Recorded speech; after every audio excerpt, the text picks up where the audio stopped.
La Plaza del Pilar ha sido el escenario elegido para la entrega de la bandera española a la Policía Nacional.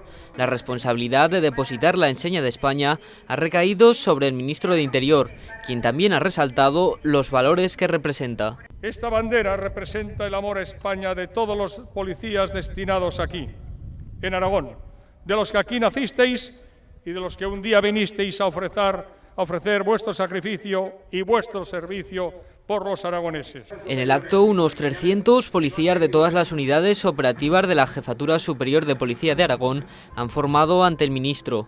De todos ellos, ha destacado su compromiso con la ciudadanía aragonesa. Una institución, la institución policial, la Policía Nacional, imprescindible por su compromiso ineludible de hacer de España un mejor país, un país más seguro y un país más libre. Y a fe que lo estáis consiguiendo. España es hoy la tercera democracia más segura del mundo. La entrega de este atributo nacional está regulada por Real Decreto y permitirá a la Policía Nacional lucirla en sus actos protocolarios.